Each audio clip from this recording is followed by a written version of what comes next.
In the dim glow of a lantern flickering against the walls of a forgotten attic in rural Georgia, a descendant sifts through yellowed papers, her hands trembling as she uncovers a brittle journal. The words, scrawled in faded ink, speak of a woman named Ilara, a healer among the enslaved on a sprawling cotton plantation. They called her idea stupid, the entry reads, boiling the oil from the very cotton we bled for to cleanse wounds, but it saved lives they meant to discard. As the pages turn, hints of darker truths emerge, whispers of forced unions, hidden graves, and a silence that spanned generations. What began as a desperate act of survival in the shadows of bondage would ripple through time, challenging the very foundations of medicine, yet at what cost to those who birthed it. Before we go on, subscribe and hit the bell. Here, we unearth secrets buried by official history and give voice to what was silenced. The year was 1847, and the air in Willow Bend Plantation hung heavy with the scent of damp earth and blooming cotton. Nestled in the heart of Georgia's Black Belt, this vast expanse of fields stretched like a white sea under the relentless sun, worked by hands that knew no rest. The master, Elias Hawthorne, ruled with an iron grip masked by a veneer of southern gentility. His wife Lydia managed the big house with a quiet ferocity, her ledgers recording yields and punishments in equal measure. But beneath the ordered rows of crops lay a world of unspoken horrors, where the line between property and person blurred into oblivion. Ilara had arrived at Willow Bend as a girl of 14, chained in the hold of a ship from the West Indies, her knowledge of roots and remedies a faint spark amid the darkness. Born to a lineage of healers in a distant village, she carried secrets of the earth in her memory, herbs that soothed fever, poultices that mended flesh torn by whips.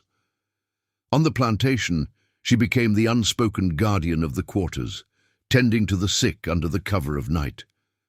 The overseers tolerated her, for a healthy workforce meant higher profits, but they watched her closely, suspicious of any autonomy in those they claimed to own. It started small, as these things often do in the annals of forgotten history. A fever swept through the fields that summer, carried on the humid winds, felling workers like wheat before a scythe.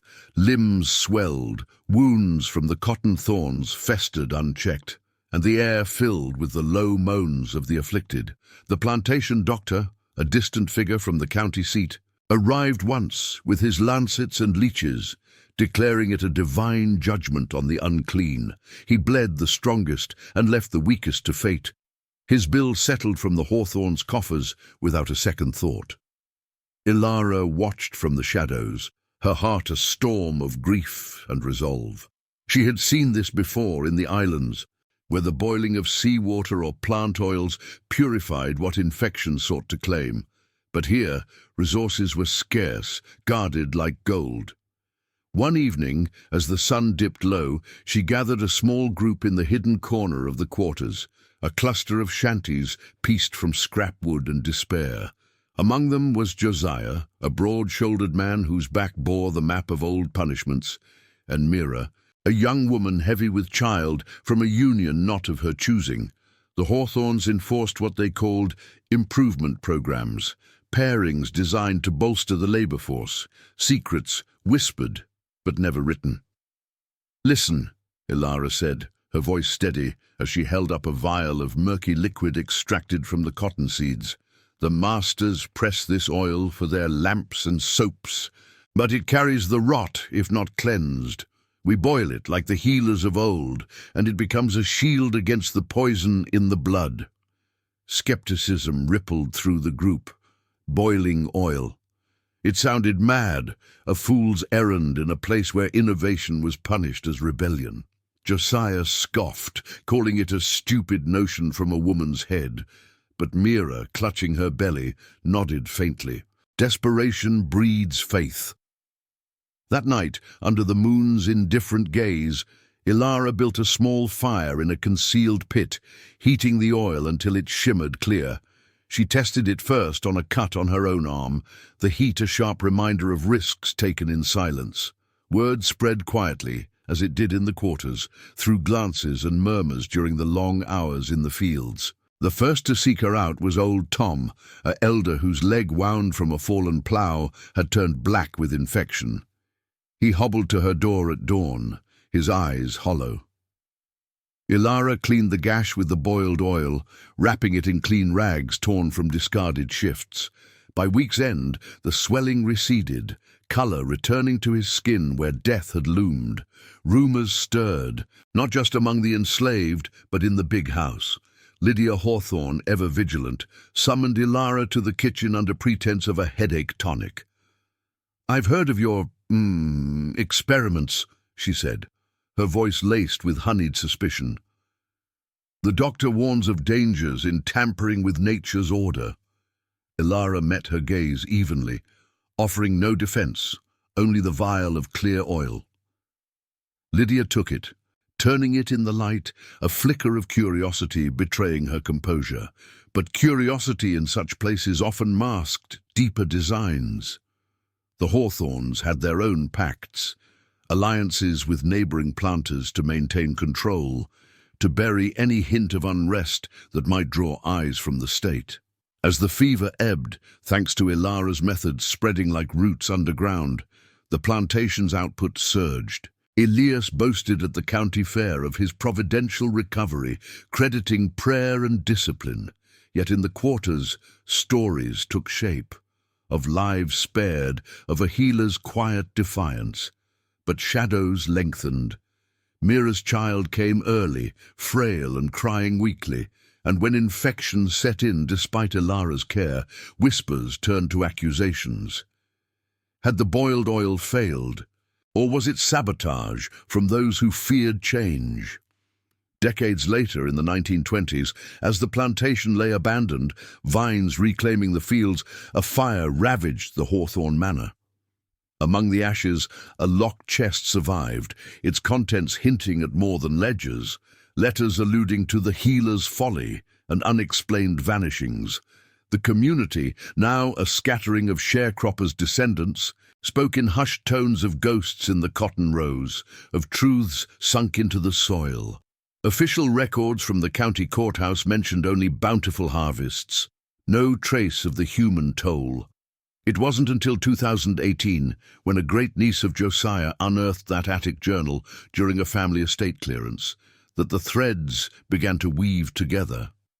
The entries, pieced from oral recollections passed down, revealed Ilara's innovation not as isolated genius, but born of a web of silenced suffering, forced pairings that bred resentment, punishments that broke spirits, and a complicity that erased names from history. Her stupid idea to boil the oil and pioneer a form of sterilization against infection had quietly influenced traveling doctors, evolving into practices that would one day underpin modern medicine. Yet Ilara herself vanished from records after 1852, her fate a void. As we delve deeper, the weight of that silence presses in.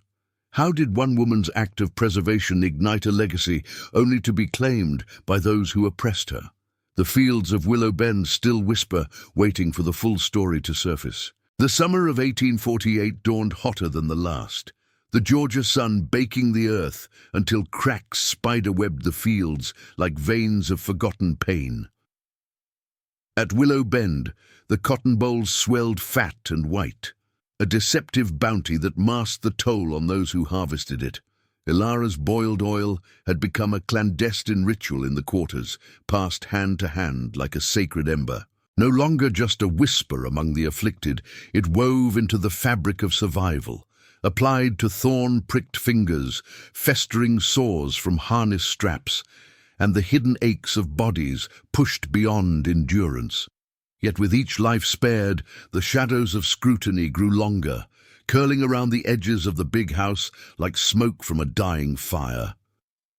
Ilara moved through her days with measured caution, her healer's hands now stained not just with soil, but with the residue of her creation. She extracted the oil from discarded seeds scavenged at dawn, boiling it in a rusted pot hidden beneath her pallet. The process was simple, born of ancestral wisdom from the islands.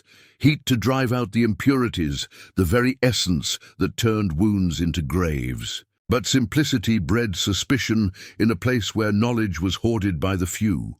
Overseer Harlan, a wiry man with eyes like flint, began lingering near the quarters at dusk, his whip coiled like a serpent at his belt. "Heard tales of witchery," he muttered once to a field hand, his voice carrying on the wind to Ilara's ears. Witchery or rebellion? The line blurred in the Hawthorns' world, where any spark of agency threatened the order they enforced. Deeper still lay the heart of Willow Bend's concealed rot, the so-called improvement programs, pacts whispered among the elite planters to ensure a steady supply of labor. Elias Hawthorne, with his polished boots and ledger of human assets, orchestrated pairings not born of affection, but calculation. Strong backs matched to fertile wombs, documented in private tallies that never saw the light of county records. Mira's child, little Amos, had been one such outcome, a fragile boy whose early cries echoed the desperation of his conception. Ilara tended him through the nights, her boiled oil staunching the infections that plagued his tiny form, but she saw the fractures in the community, resentment simmering like untreated fevers, families torn asunder by these forced bonds. One evening, as thunder rumbled distant warnings, Josiah sought her out again. The man who had once dismissed her idea now carried a gash across his forearm, earned from a scuffle with Harlan over a slowed plough. "Ain't no stupid notion no more," he admitted gruffly, rolling up his sleeve in the dim light of her cabin. As Ilara worked the warm oil into the wound, he spoke of the growing unease. "They pair us like mules, Ilara. Mira's kin from the next row over, gone quiet since her man was matched elsewhere. Folks say he vanished after refusing, body-fed to the river." The words hung heavy, a thread pulling at the plantation's veiled tapestry. Vanishings were not uncommon. Official logs noted only runaways, or the occasional untimely end from overwork. But in the quarters, oral threads wove a different cloth. Bodies dumped in remote gullies, names erased to preserve the peace. Ilara's response was silence at first, her focus on the task, but inside grief coiled tight. She had mended Josiah's flesh, but how to heal the deeper wounds? Her method spread beyond Willow Bend's borders, carried by itinerant workers who traded tales during rare market days. A neighboring plantation's healer, an elder woman from Virginia stock, visited under cover of night, marveling at the clarity of the oil. "This could change things," she murmured, her voice laced with hope and fear. Change, however, invited peril. Lydia Hawthorne, whose curiosity had not waned, began summoning Ilara more frequently, not for tonics alone, but to probe. "Your little brew," she said one afternoon in the herb garden, her fan fluttering like a trapped bird. "The doctor in town speaks of similar notions in his books from Europe, but here it's unseemly for one in your position to meddle." The warning was veiled, but Ilara felt its edge. Innovation belonged to the masters, not the bound. As autumn harvested its grim yield, the fever's remnants lingered in sporadic outbreaks, testing Ilara's limits. Old Tom's recovery had inspired others, but not all triumphs endured.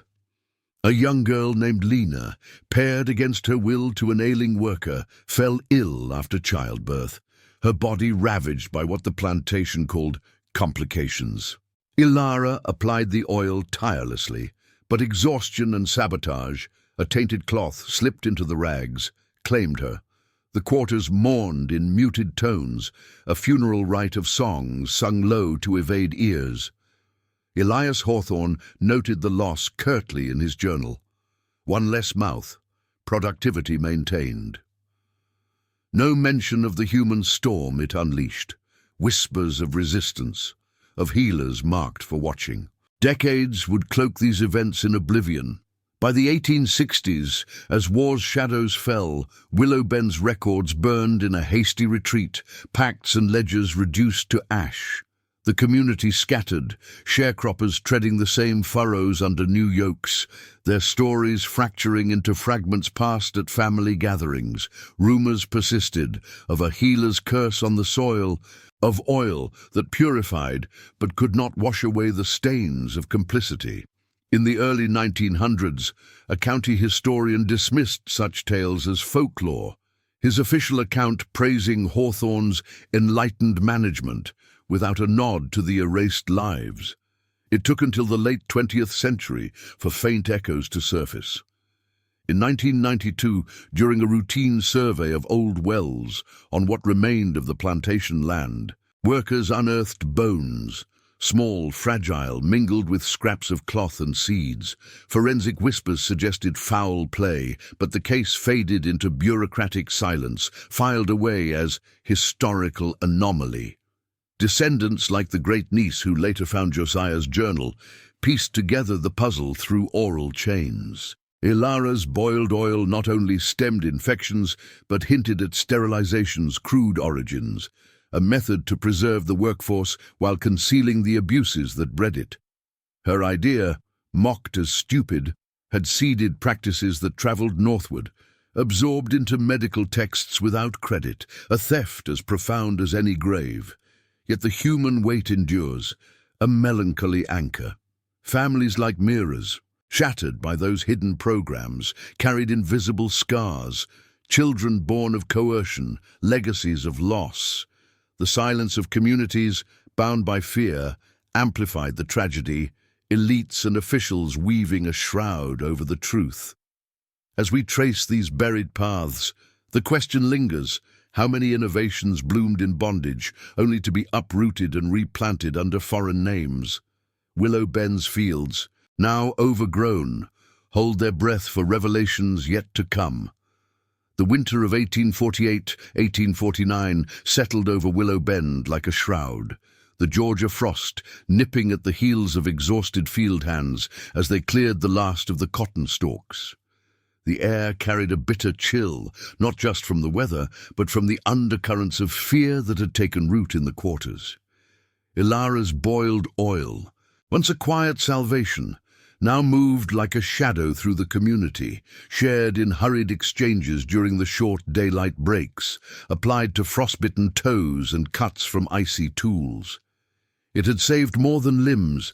It preserved the fragile threads of life in a place designed to expend them. Yet salvation bred envy, and envy in the Hawthorne's domain twisted into something far more insidious. Ilara's cabin, a lean-to of weathered planks at the edge of the quarters, became a nexus of whispered consultations. She taught the method sparingly, only to those whose eyes held the weight of trust. Women like Mira, who now cradled Amos through his teething fevers, and men like Josiah, whose scars multiplied with each overseer's whim. The oil's clarity after boiling seemed almost miraculous, a defiance of the rot that festered unchecked in the big house's infirmary. But miracles drew eyes. Harlan, the overseer, escalated his patrols, his lantern swinging like a pendulum of judgment through the night. One frigid evening, he cornered a young hand named Caleb, who had sought Ilara's aid for a swollen ankle. "What's this talk of boiling the master's own leavings?" Harlan snarled, his breath fogging the air. Caleb stammered denials, but the seed of doubt was planted, reports filtering back to Elias Hawthorne's study. In the big house, the Hawthorne's world turned on axes of control and concealment. Elias, with his maps of expanding fields and alliances with county officials, viewed the plantation as a kingdom unto itself. The improvement programs, those veiled pacts among the planter elite, were his unspoken crown, arrangements to strengthen the stock, as he phrased it in private correspondence that never reached public ledgers. Pairings were decreed with clinical detachment. A resilient woman from the weaving shed matched to a driver from the fields, their unions enforced under threat of separation or worse. Refusal meant isolation, or vanishings chalked up to flight. Lydia, ever the architect of domestic order, oversaw the women's side, her journals noting births and losses with the same dispassion as crop rotations. But beneath her composed facade lay a complicity born of necessity. She had seen the program's fruits in the swelling ranks of the workforce, bolstering yields that secured their status. Ilara witnessed the fractures firsthand. Mira confided one stormy afternoon, rain lashing the cabin walls like accusatory fingers. "They took my sister last month," she said, her voice breaking as she rocked Amos. "Matched her to a man from across the river, one who'd already lost 2 wives to the work. She begged, but Harlan dragged her away. Now—" Nothing. Just whispers. She ran off. Ilara's hands paused over the mortar, grinding dried herbs to mix with the oil. These programs weren't mere pairings. They were chains, disguised as legacy, destroying bonds forged in stolen moments of humanity. Families splintered, children born into resentment, their origins a silence enforced by fear. Ilara applied the boiled oil to Mira's chapped hands, a small act of resistance. But the grief lingered like smoke. The tension crested in early spring as the first green shoots pierced the thawing soil. An outbreak of what the doctor called spring ague swept the quarters. Coughs, racking bodies weakened by winter rations, wounds reopening in the damp. Ilara's method proved its worth again, stemming fevers that would have claimed 6. But success invited sabotage. One night, as she prepared a batch, she found her pot tampered with, seeds contaminated with dirt from the privy, a deliberate poisoning meant to discredit her. Josiah discovered the culprit, a house servant, coerced by Lydia's subtle threats, his loyalty bought with promises of favor. "They fear what you give us," Josiah growled, helping her discard the ruined batch. The incident rippled outward, fueling murmurs of organized resistance, quiet gatherings in the woods, where stories of other plantations' healers were traded like contraband. Lydia summoned Ilara once more, this time to the parlor, where velvet curtains muffled the outside world. "Your persistence is admirable," she said, her eyes appraising the vial Ilara offered. "But the county physician warns of imbalances. Such meddling could unbalance the natural order." The words were a velvet glove over an iron fist. Ilara sensed the deeper probe, Lydia's curiosity now laced with calculation. Rumors reached her that the Hawthorns consulted with a traveling surgeon, intrigued by the oil's effects, yet determined to claim it as their own innovation. Elias even penned a letter to a Charleston medical society, vaguely alluding to proprietary remedies from the fields, erasing the source in ink. As the year wore on, the human toll mounted. Another pairing went awry. A young woman named Ruth, forced into a union that left her broken, her body succumbing to what Ilara could only treat as hidden trauma. Despite the oil's application, Ruth faded, her death noted officially as exhaustion. The quarters held a covert vigil, songs of ancestral healers drifting on the breeze, a thread of persistence against the encroaching silence. Ilara grieved, her resolve hardening. Her stupid idea had become a beacon, but beacons attract storms. Generations later, that storm's echoes would surface in fragments. In the 1930s, during the Great Depression, sharecroppers on the repurposed Willow Bend land unearthed a shallow pit while digging irrigation, bones tangled with rusted tools and seed husks, hints of hasty burials for those who vanished.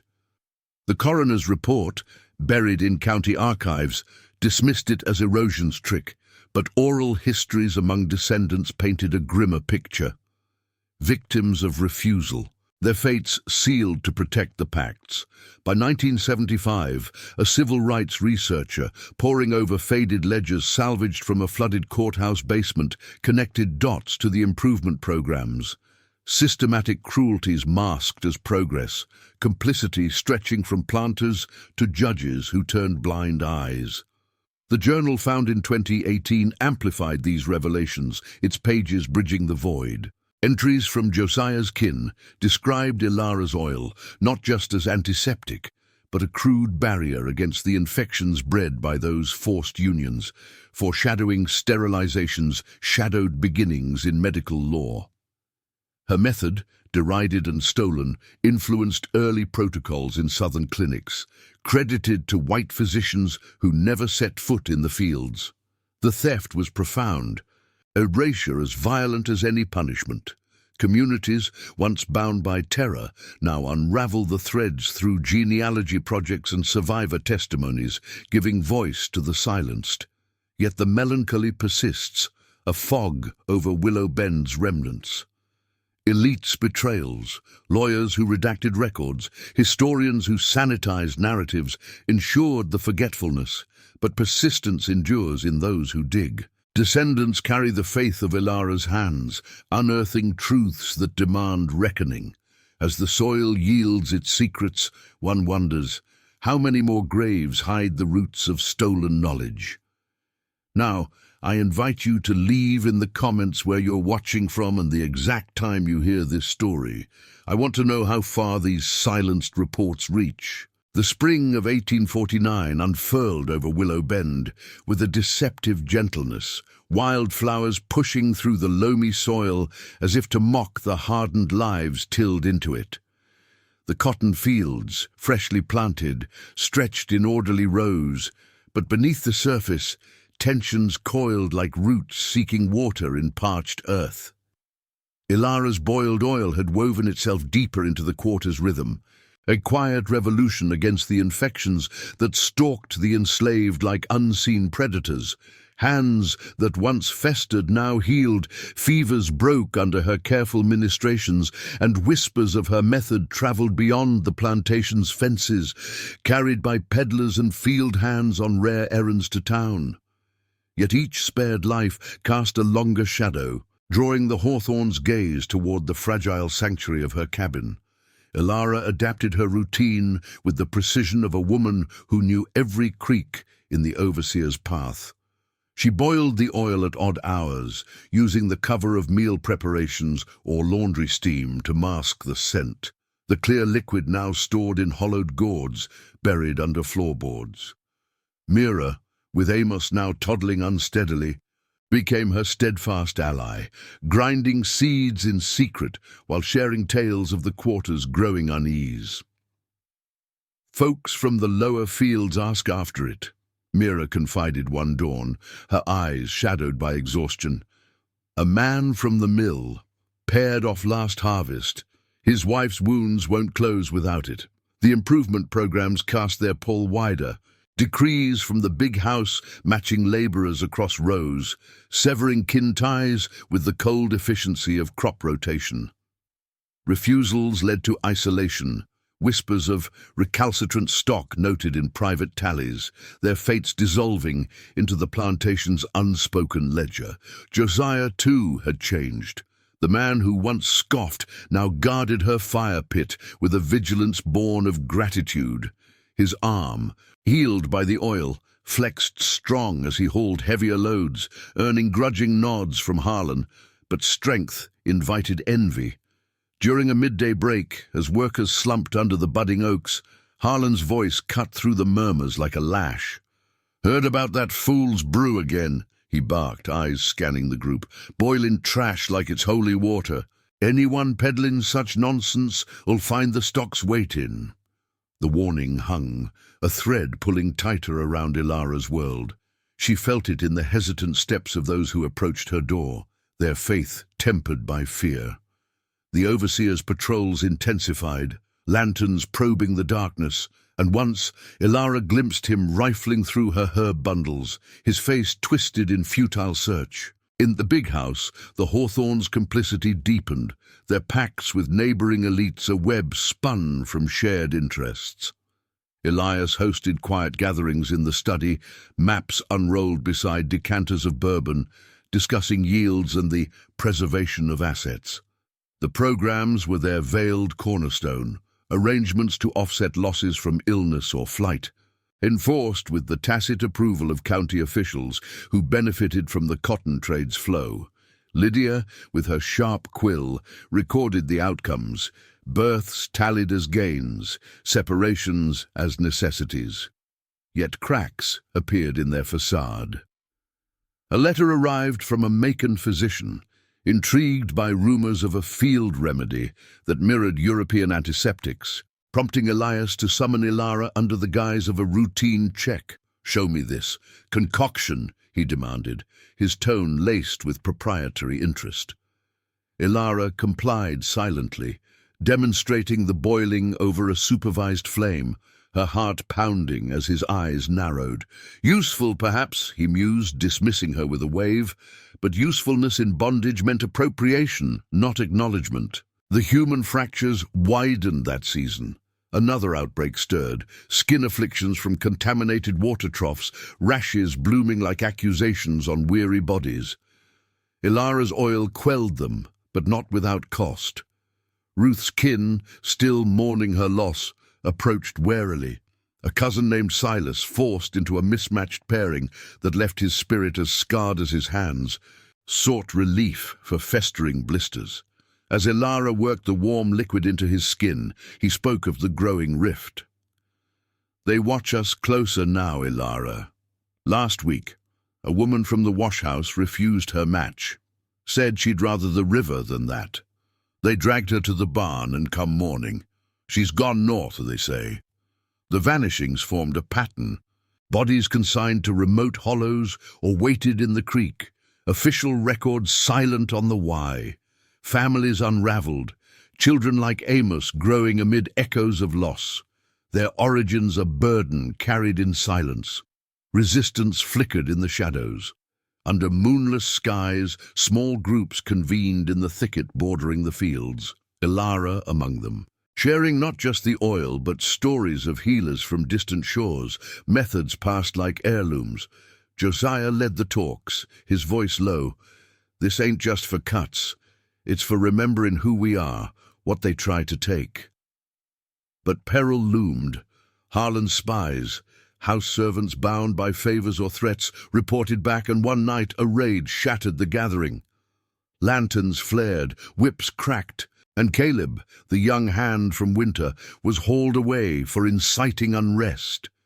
His cries faded into the night, another name added to the void. Ilara escaped by inches, heart racing as she buried the last of her gourds deeper. Lydia's summons followed swiftly, this time to the herb garden under a watchful maid's eye. "Your influence spreads like kudzu," she said, her voice a silken thread. "The master sees potential, but potential unchecked is dangerous. Cease, or it will be taken from you." The threat was clear. The oil's secret would be theirs to wield, stripped of its origins. Ilara nodded, but in her cabin, resolve burned brighter. She refined the method, adding root extracts for potency, a quiet evolution born of necessity. Years would bury these moments under layers of forgetfulness. By the 1870s, as Reconstruction's promises faded, Willow Bend's lands passed to new hands, sharecropping chains replacing the old. Records of the programs vanished in courthouse fires, convenient blazes that cleansed narratives for the emerging order. Communities, fractured by migration and silence, preserved fragments in songs hummed at church suppers, tales of a healer's defiance against the pacts that bound them. In 1954, during a land dispute, surveyors stumbled upon a concealed ditch, remains suggesting multiple interments, whispers of those who defied the matches.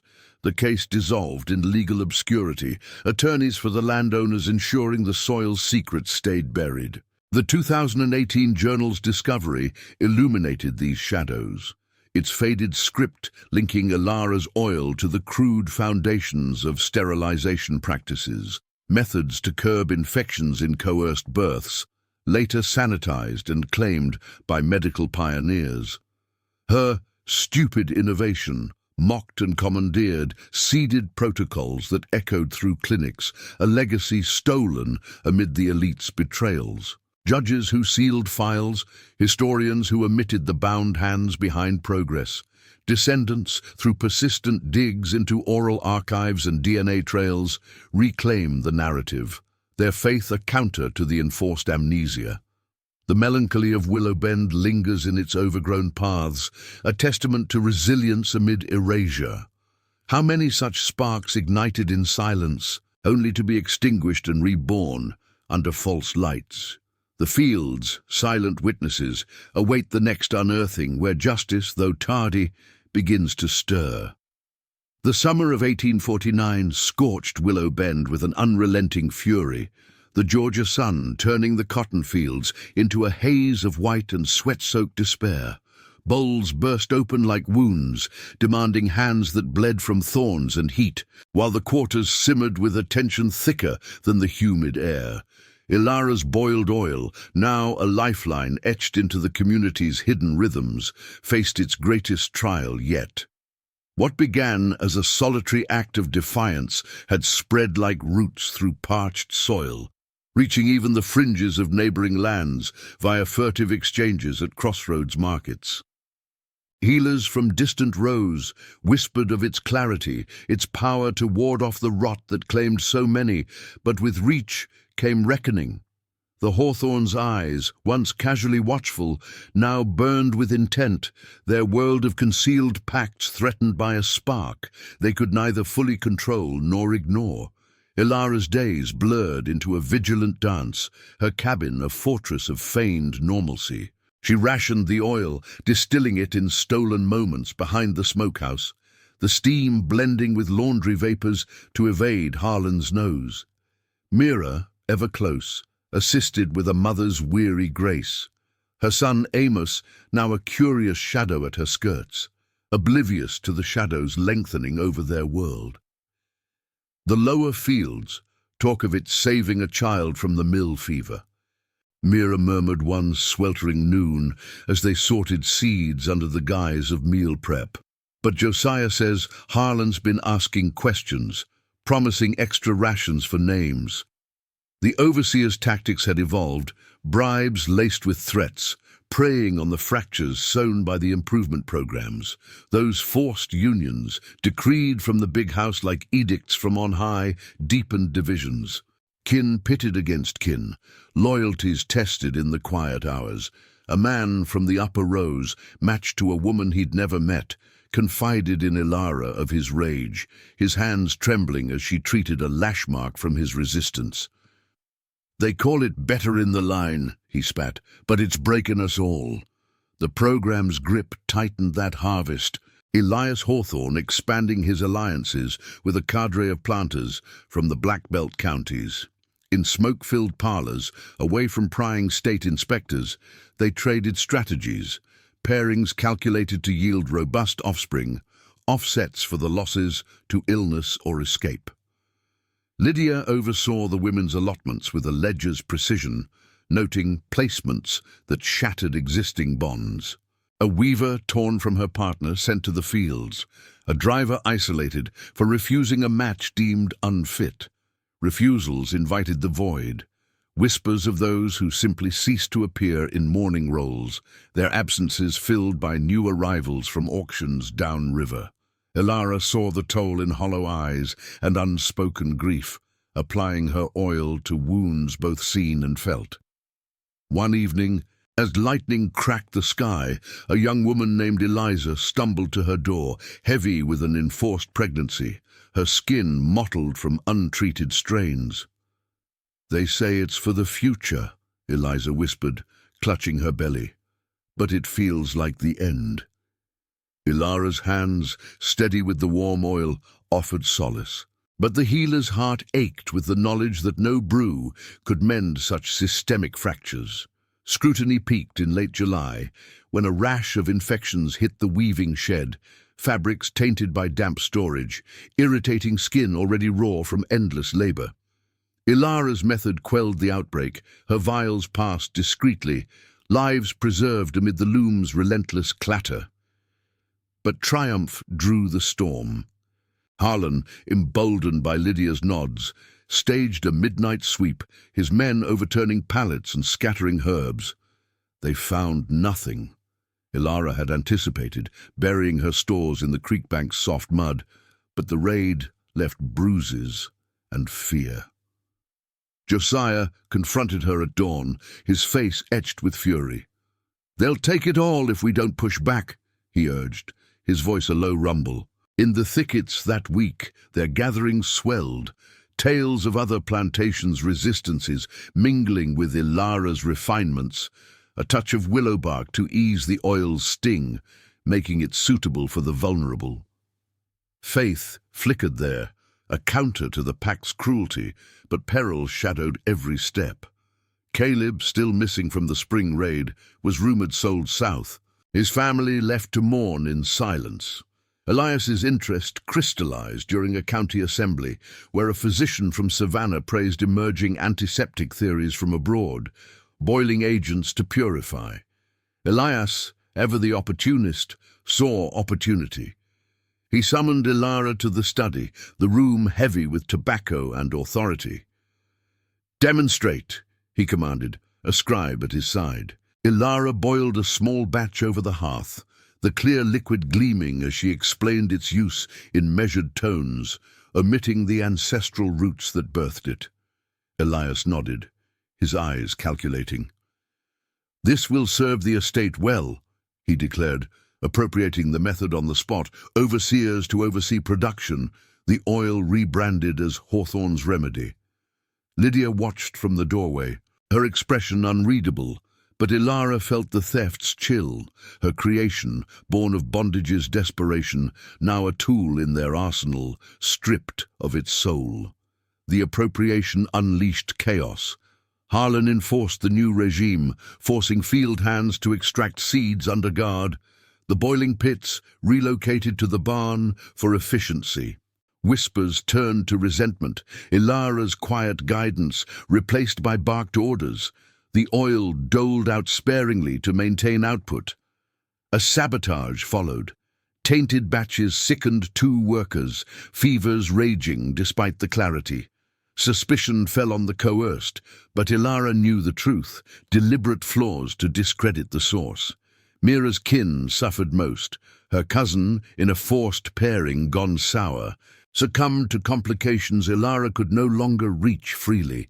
The quarter's vigil was hushed, songs of loss carried on the wind, a thread of memory against the encroaching dark. Decades entombed these upheavals in silence. By the 1880s, as Jim Crow's chains replaced slavery's, Willowbend's fields fell to debt-ridden heirs, the Hawthorne's ledgers auctioned off, packs dissolved into folklore. Communities, scattered by sharecropping's yoke, clung to oral fragments, tales of a healer's oil twisted by masters, programs echoes in fractured families. In 1912, a flood unearthed a cluster of remains near the creek, small bones mingled with seed pods, suggesting hidden ends for the defiant. The inquest, swayed by landowners' influence, ruled it natural decay, files sealed in county vaults. It wasn't until 2005, amid a genealogical surge, that a descendant of Mira's line accessed digitized courthouse scraps, linking the oil's evolution to early 20th century sterilization efforts in southern asylums, methods to control unfit stock, echoing the plantation's cruelties. The journal from 2018 wove it tighter. Ilara's innovation, derided as stupid, had inadvertently birthed barriers against the infections of coerced reproduction, later refined and claimed by physicians ignorant of its origins. Elites' complicity, attorneys burying reports, officials redacting names, ensured the amnesia, but persistence pierced it, historians and kin unearthing truths through persistent advocacy.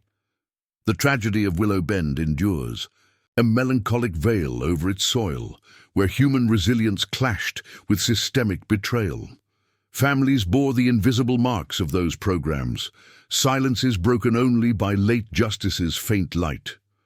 As revelations stir, the question haunts, How many stolen sparks lit the path to progress, their creators consigned to shadows, the fields, scarred and silent, guard their final secrets, urging us toward remembrance.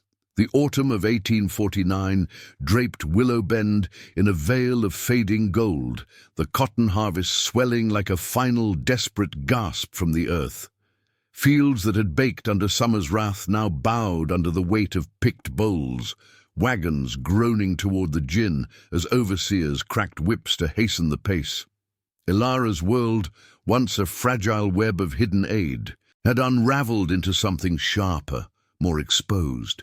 The hawthorn's appropriation of her boiled oil had transformed it from a clandestine gift into a regimented tool. Production shifted to the barn under Harlan's unyielding watch. No longer hers to refine or distribute freely, the liquid, once clear as mountain streams, now carried the taint of control, doled out in meager rations to those deemed essential.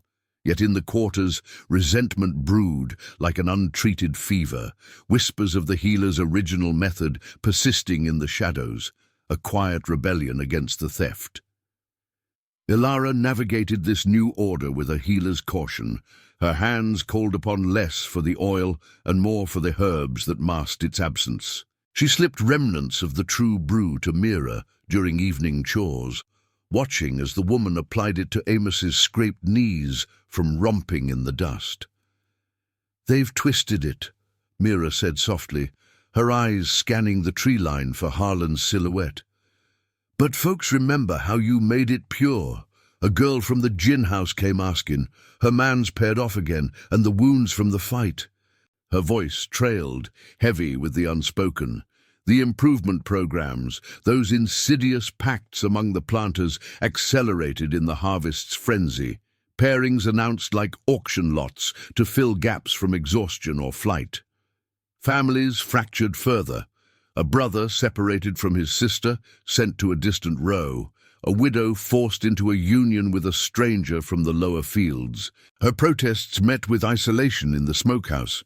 Ilara saw the human cost in trembling forms at her door, women heavy with unwanted burdens, men nursing not just flesh but spirits broken by the decree. Josiah became her anchor in the storm, his broad frame a shield during the long twilight shifts. He had taken to scavenging extra seeds, boiling small batches in the creek's bend under cover of fishing. The oil passed like contraband through the community. "Ain't letting them steal it all," he vowed one crisp evening, as leaves skittered across the ground like fleeing secrets. But the cost mounted. Harlan's raids grew bolder, tearing through cabins at random. His accusations of hoarding the master's remedy landing lashes on the innocent. One such night, as frost nipped the air, he dragged Silas, the cousin Mira had mourned, from his pallet, claiming hidden vials.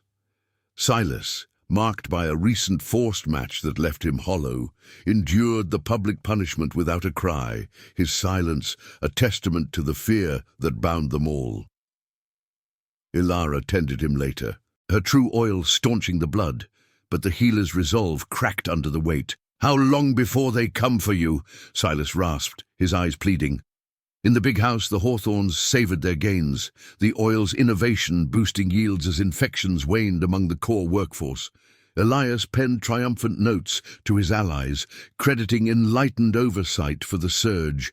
The method now packaged for trade, vials sent to neighboring estates, a commodity born from erasure. Lydia, with her ledgers of pairings and births, wove the programs tighter, her quiet ferocity ensuring compliance. Yet doubt flickered in her summonses. She called Ilara to the kitchen more often, probing with veiled questions about the oil's origins, her curiosity a double-edged blade. "The physician from town praises its virtues," she said one afternoon, stirring a pot with mechanical grace. "But he wonders at the source. Careless whispers could unravel much."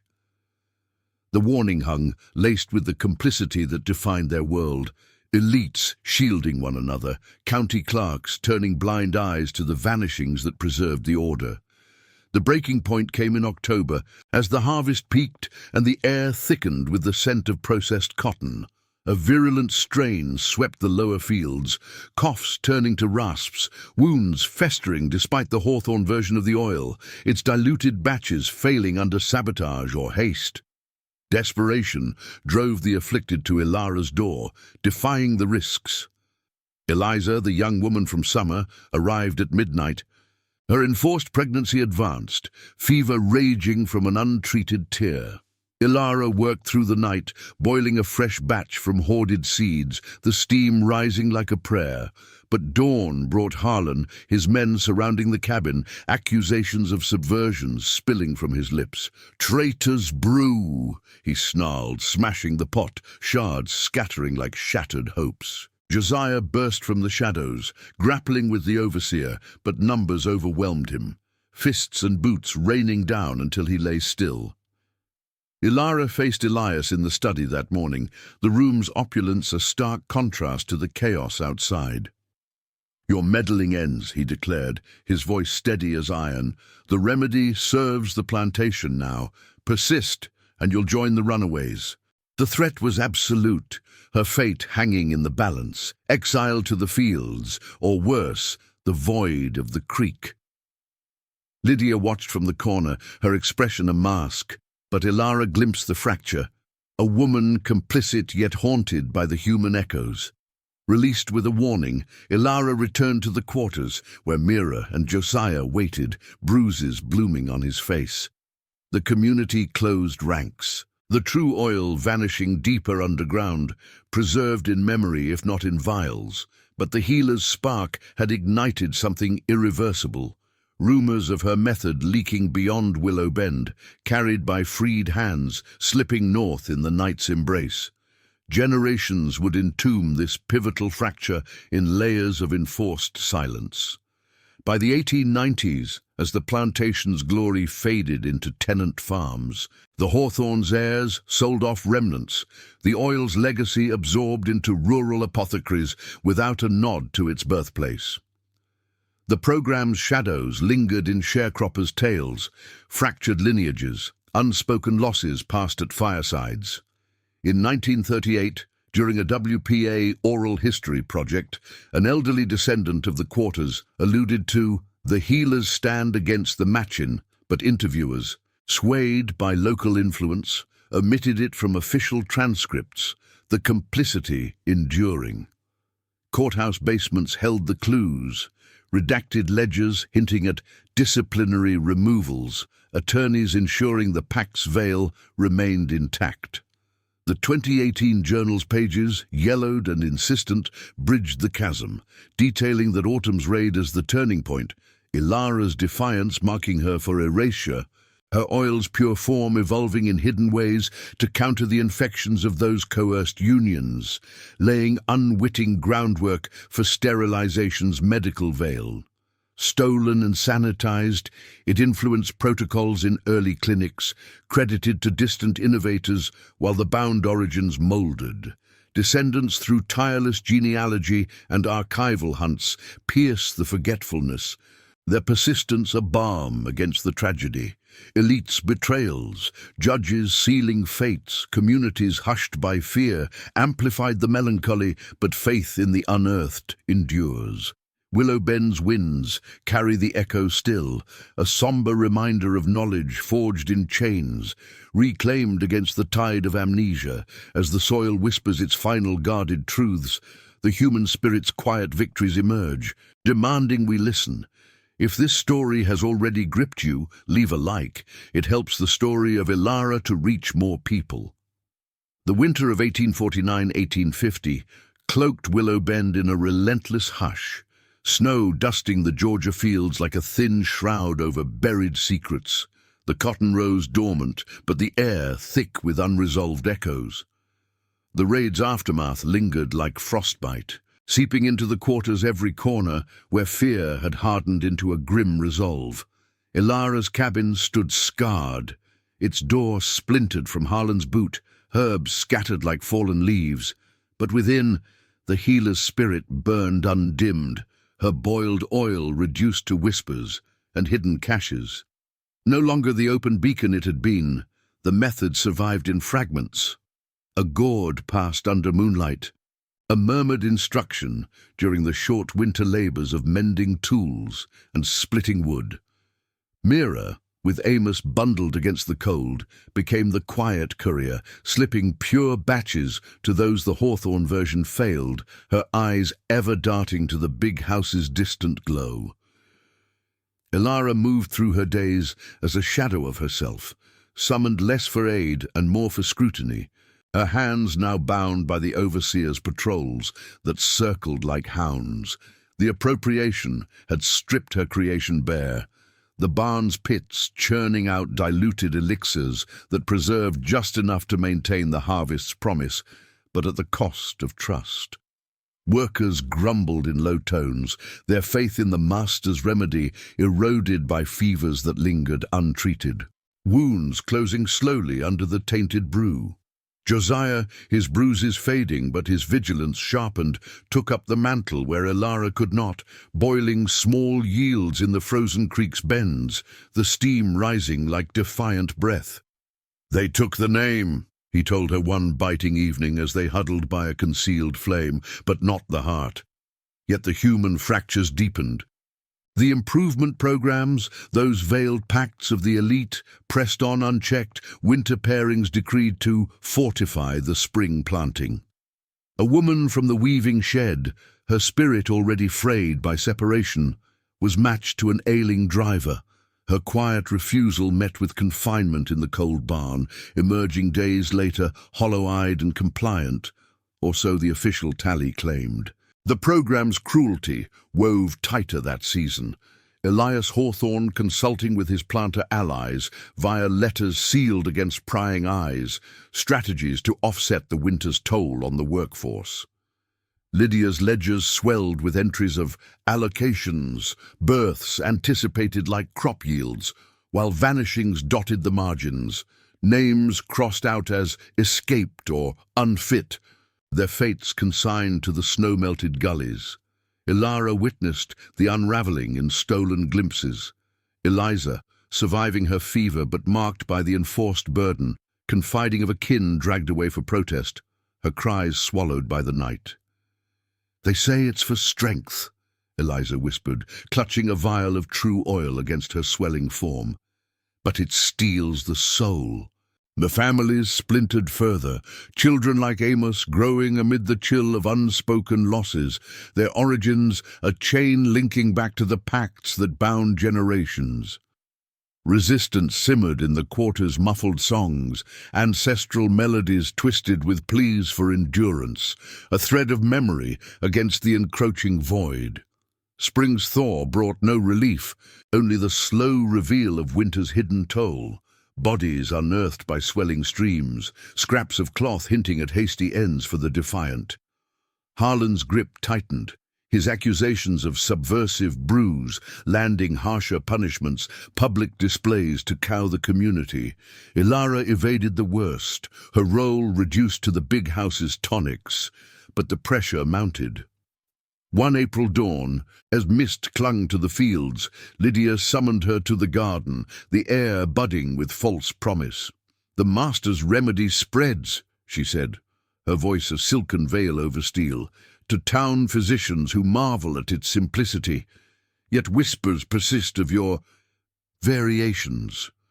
Ilara met her gaze, offering silence as her shield, but felt the noose of complicity.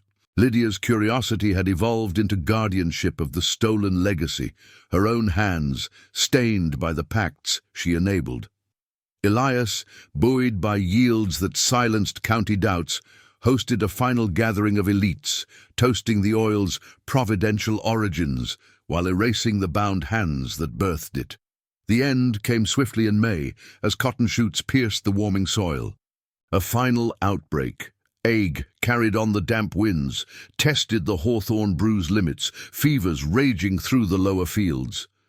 Desperate hands sought Ilara in the night, but Harlan's spies closed in. She was seized at her cabin, vials smashed, accusations of rebellion hurled like stones. Elias presided over the judgment in the yard, his face a mask of regretful authority. "Your interference ends," he declared, sentencing her to the field's hardest rows, her healer's knowledge deemed a threat. But whispers among the overseers spoke of deeper designs, a relocation south, or the creek's embrace for one who knew too much. That night, under a canopy of stars indifferent to earthly chains, Ilara vanished from the rolls. Her name crossed out like so many before. The quarters mourned in code. A song hummed low. Oil boiled one last time in her honor, passed into the shadows. Over a century would veil this final fracture in layers of deliberate forgetfulness. By the 1860s, as emancipation's fragile dawn broke, Willow Bend's fields lay scarred by war's passage, the hawthorns fleeing with what records they could salvage, pacts incinerated in hasty fires. Sharecroppers tilled the soil under new burdens. Oral threads of Ilara's stand, fraying into myth, tales of a healer's oil that purified against the pact's poisons, a crude shield foreshadowing sterilization's shadowed medical birth. Communities bound by sharecropping's yoke and Jim Crow's silence preserved fragments in church testimonies and family lore, elites' complicity enduring through redacted histories and averted eyes. In 1927, a well-digging crew on the old lands unearthed bones, adult and child, mingled with seed remnants, stirring brief scandal. But county attorneys kin to the old guard filed it as erosion's folly, the case buried deeper than the remains. The veil thinned in the late 20th century, persistence chipping at amnesia. In 1983, a civil rights archivist, sifting flooded courthouse basements, uncovered ledger scraps alluding to removal protocols for the programs, linking them to unexplained gaps in plantation censuses. By 2018, the Attic Journal, passed through Josiah's line, crystallized the narrative. Ilara's stupid idea, boiling cotton oil to stem infections, had not only saved lives in bondage, but inadvertently pioneered barriers against the diseases bred by forced reproduction, its essence absorbed into early sterilization practices claimed by white medical circles. The theft was systemic, born of betrayal, judges sealing files, historians sanitizing progress, communities hushed by generations of fear. Yet descendants rose, their faith a quiet force. Genealogy societies mapping fractured lines, oral historians amplifying silenced voices, late justice emerging in memorials and scholarly reckonings. The melancholy of Willow Bend endures, a somber fog over its reclaimed wilds, where the soil guards the last whispers of human endurance amid tragedy. Ilara's legacy, forged in chains and stolen in light, reminds us of knowledge's resilient roots, erased yet unyielding, demanding we unearth and honor the forgotten. In the field's hush, memory triumphs over forgetting, a tardy but insistent call for truth. Subscribe to the channel to discover more forbidden and forgotten stories. Thank you for following the case of Willow Bend Plantation. See you in the next video.